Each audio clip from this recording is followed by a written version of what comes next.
Hey guys, I'm Fidel1258 here. Today I'm going to get into some market purchases that I've been making within Splinterlands, and I want to first articulate why I'm particularly interested in acquiring some certain assets now, maybe some more expensive assets, Rebellion, promos. What are the cards I'm interested in and why? I think this is going to be an interesting video, and I invite you to stick around.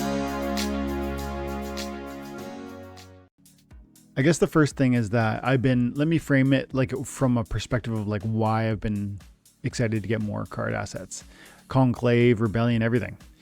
I've been playing in Wild with the bot and, getting, like I just turned it on actually. This is actually from yesterday pretty much. Because I was listening to After Sound talk about how much you can get from botting in Wild. And he's like, if you're getting more than 1 SPS per win, it's worth it. And so, I'm getting 7, 8 SPS per win, especially with my new SPS bag. We just skip this one and we can see the SPS payout. Well, that was a guild brawl battle. That's cool. I want to check that out too. But first, I want to see my rewards. This one's a wild ranked. Okay. Skip it. 7.8. So, I think as long as I can make it into diamond, and there's ways to lock up certain cards so they only fight in survival, that certain cards do not fight in survival. So that way you have this persistent wild deck. That's what I need to do next season. I need to lock them, and you go into items, cards, and you can kind of click on any card and you go, boom, disable 1 survival card. And so you like essentially say this card's it's off the table. Like you can't use it because I use it. And by the way, this is one of the things I picked up.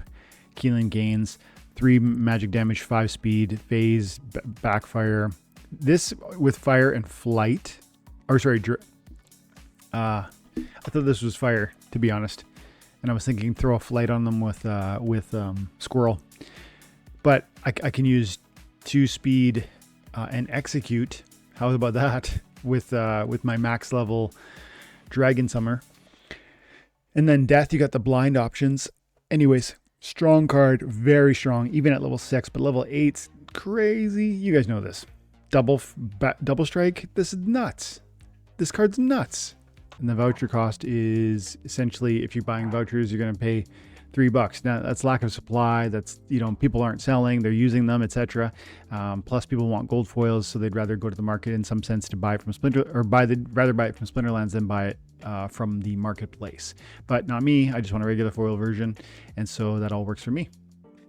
So now I think we have a max Keelan Gains. So I've been active, guys. I've been buying some key cards, and what I'm doing is I'm thinking about. I've been thinking about what Conclave is going to do for the meta. And Keelan is part of that conversation in my mind. Like how this card becomes far more impactful, in my opinion. I think Keelan is a card that will really benefit. Rebellion summoners are amazing.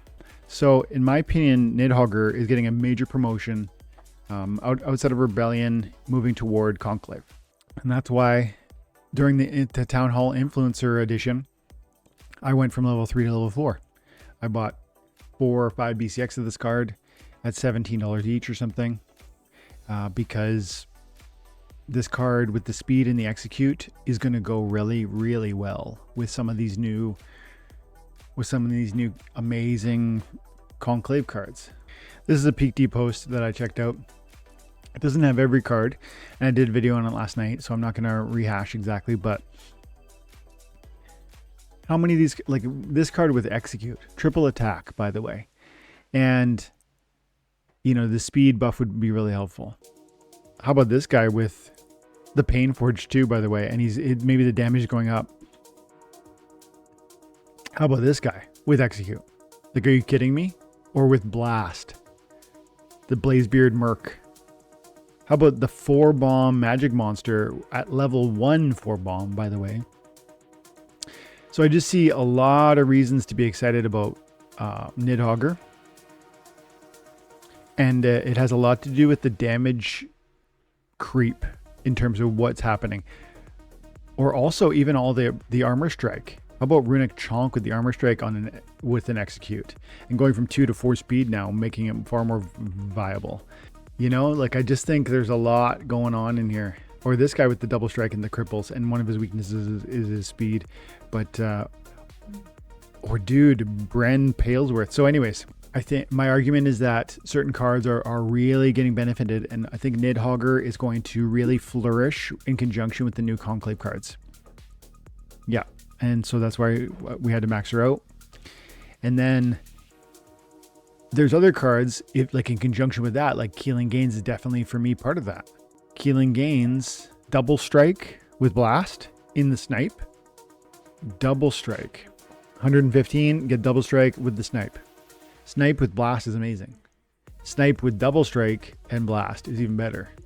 So this is a very strong pickup, and I see synergy there. I also picked up a level 4 Dal. I picked up so many things. Let's go card by card. Let's go back to Peak Monsters and we can see what we did card by card. We come in here, we go My Explorer, card sales. So this morning, my Keeling Gains right there. There's the level 4, and here's various level 1s. But here is a big pickup. So check this out. Max level gold foil on the Silver Blade. What a great card. I already had a level 7, and level 7 is sufficient for a lot of reasons, but it only has 2 damage at level 7. This card is so good and so crucial for what I do in survival that I wanted another one. And when there was a max gold foil copy with the discounted BCX price, for the gold, I went that way. I got it. I thought this is a great card, you know, survival, modern, synergies that it's going to open up with Conclave, because I know Flank is that powerful. It's one of those abilities where there's certain abilities we talk about on the channel where they get better with age.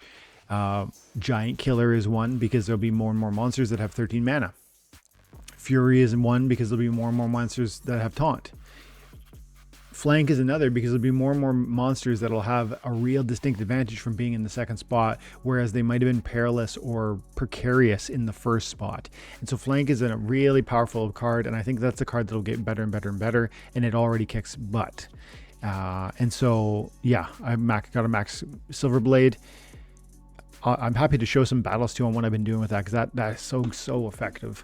One thing I like to do with that is I'll put a taunt in the second position, and so you'll see the Silver Blade in the first, and and if you use it with EMP with the Summoner Elias, then you can put this can become, it's a 9 armor first off, but then I'll buff it up even more, have 13 armor pierce on this guy in the first position with a taunt in the second, which might have armor pierce as well, because you've got I forget what it's called, but there's a taunt monster on the white team that doesn't have reach, but it will from a flank can go ahead and fire from the second. And then why is that valuable? Because with the taunt, you're creating a partition of your enemy's attack.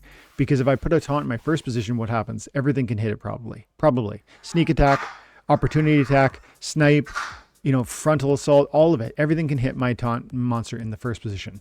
If I put my taunt monster in the back position, maybe my taunt monster, who's melee, can't fire at all. But if I put it in the second position, I get this middle ground balance where with a flank monster, I can fire from the second, I can armor strike from the second because of the flank, and then I will grab some of your attacks, maybe your snipes, your sneaks, your opportunities, but your reach can't hit me. Your first position monster can't hit me, and that's a beautiful and very successful partition of my enemy's intentions of power output, right? I'm dividing and conquering. That's been a very effective strategy for me. I don't know if everybody does that, but I'm doing it, and I actually don't see other people doing it. So there's that. So Silver Blade, Barash Kukor, a level 3. The level 3 seems sufficient to me. Level 4, and it was so cheap. Let's open another Peak Monster window. Where's Barash? There he is. Look at the poor little guy getting overlooked. He's got Fury at level 1, who cares? Weaken at level 2, who cares? Magic Reflect at level 3, kind of who cares? My real thing is the 5 bombs. And he's got 5 bomb at every level. And he's got 7 hit points at level 3. Those are my 2 primary concerns. Plus the armor gets bigger, the hit points get bigger, the speed gets bigger. So level 3 is the perfect middle ground. You're getting one more armor, 1 more hit point at the level 4, level 4, but level 3 is a nice middle ground, and they're selling. People have recognized this, and that's why lots of people haven't gone to level 4. Look at this, 18 bucks for that card. And that's a huge magical bomb. You know, it's a worthwhile card. And again, we know that Conclave wagons will enable rebellion cards. So to me, that's a piece of why I want a Barash, but also he's got a good kit. Maybe not great, but he has a good kit. So that's another piece I did there. I never learned how to say this one. Cryery.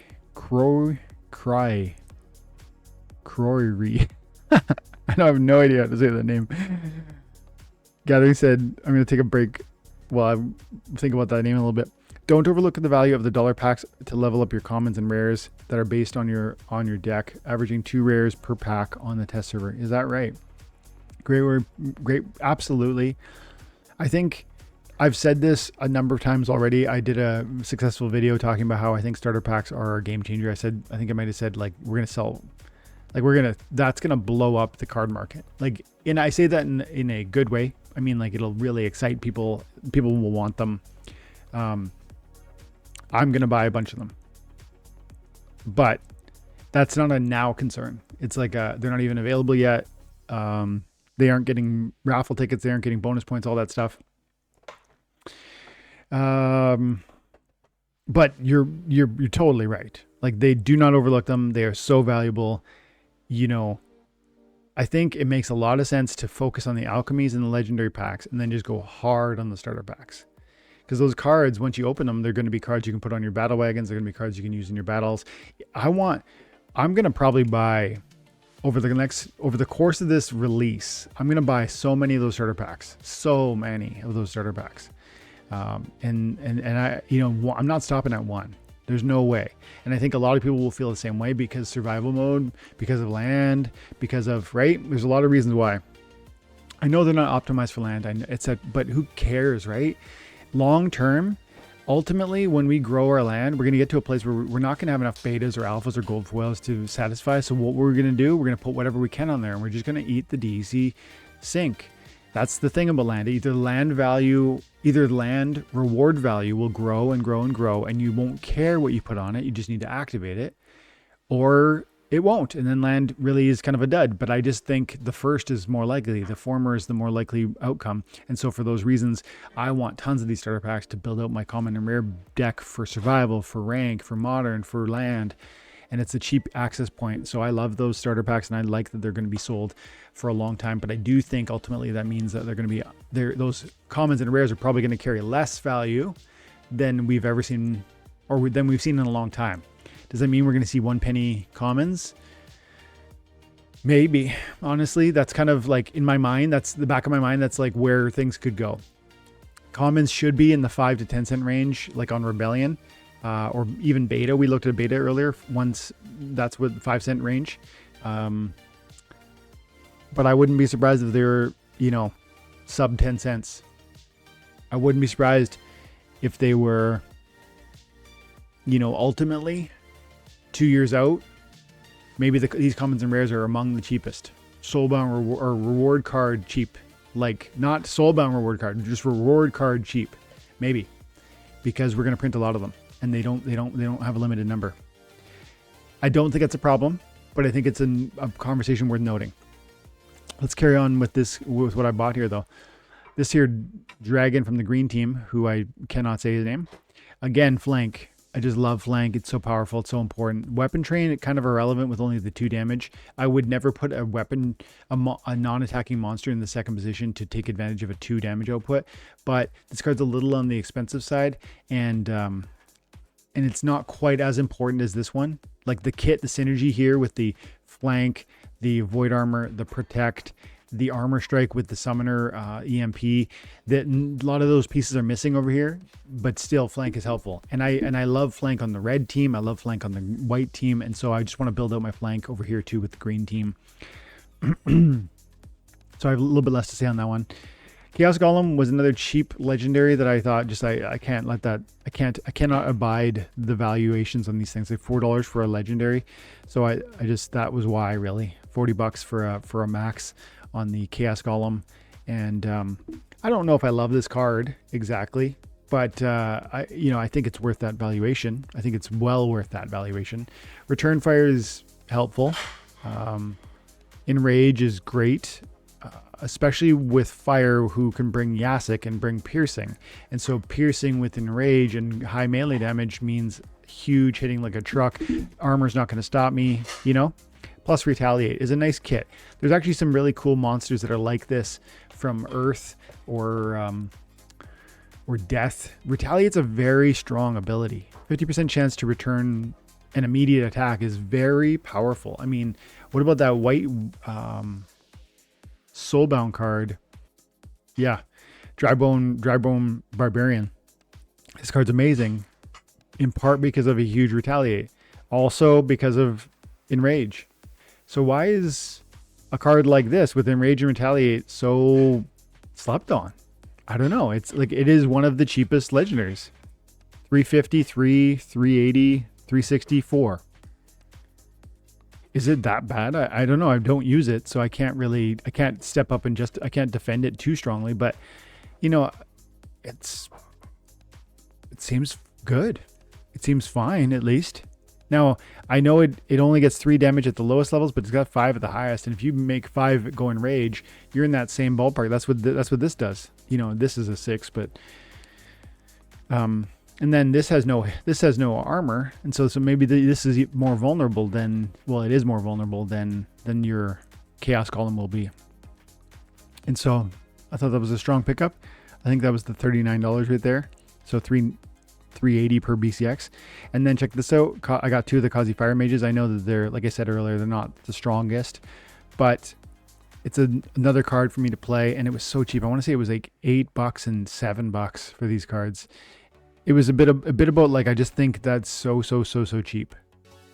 Kazi is not the cheapest common anymore because I bought those, but it was like 5 cents per BCX. I know that it's not a great card, but 5 cents per BCX. This card I like. I don't know why this card's so cheap. This card I really like. It's got 8 hit points, which is a good amount of hit points, especially in the Little League where this will be viable. It only does 2 archery damage, but you have close range, and so it's okay to put it in the 2nd or 3rd spot. And like 2 archery damage for a 3 mana cost card is fine. Let's put it this way also. 8 hit points is like viable 3 mana. You know, like I'm saying, even if it didn't do damage, maybe if it didn't do damage, that'd be even better. But do you see my point? Like, it's kind of a little mini tank, and when it slips into the first spot, it will still shoot. And the snare can be quite helpful too, especially because of Squirrel. And so I just kind of don't agree that one is that cheap. What about Aria Bandit? We're getting a little distracted, but this is more of a market look. Some of these 5 centers, like, I don't know that makes sense. I don't love this one either. Let's just assess this one. We'll go back to my purchases. 4 mana, nice and cheap. But then you're getting up to 3 archery damage. You're getting it over here at level 6, which is probably where I would want to stop. 3 damage archery is not like pretty substantial and pretty meaningful. And then you're on life, so you can go 1 more with Sloan. The dodge is whatever with this kind of speed, right? Now you get up into 5 speed, but I don't want this card to be my evasive sneak attack defense. It just doesn't have enough hit points. Even at the highest level, it has no shield or anything like that, no phase, no backfire. So I don't love that. The dodge is a little bit relevant. The snipe, I don't like snipe unless it's got blast. I just don't like snipe. Snipe can be lookout reduced, which is annoying. Also, snipe can be, distracted by, for instance, taunt, which is annoying. So if you're hoping for a snipe, you get circumvented. And I just don't like snipe. I really would rather focus on the first or the back. Those are my 2 primary approaches. And so I could see why these are lower cards, but 5 cents seems a little bit crazy. Chaos Lackey, I know I said we'd go back, but look at another cheapie. The spell in True Strike, I think this one deserves to be cheap.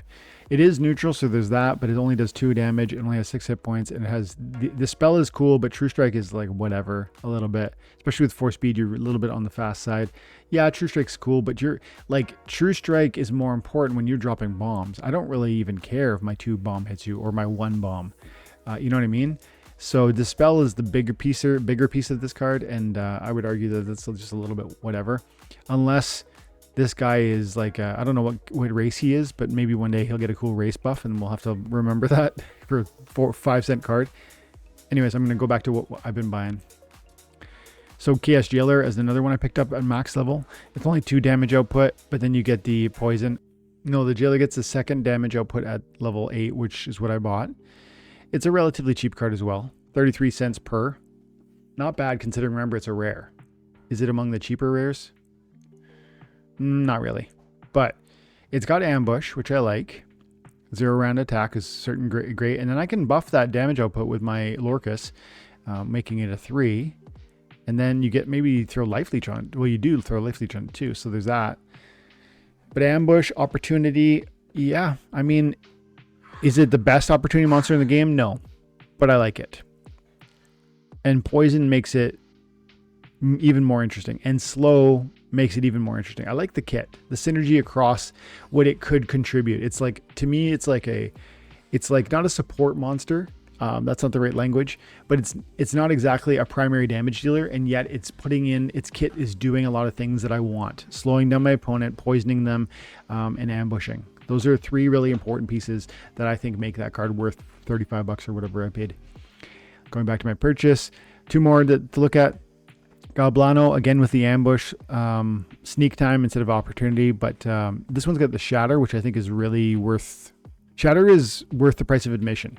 Shatter is something that's super helpful, and we know that because there's so much more armor, so much more protect, so much more void armor, and so, you know, for 3 mana, I probably like Galblano Soldier more than I like Chaos Jailer, and yet I think they're both worth having. But why didn't I get Galblano at the top level?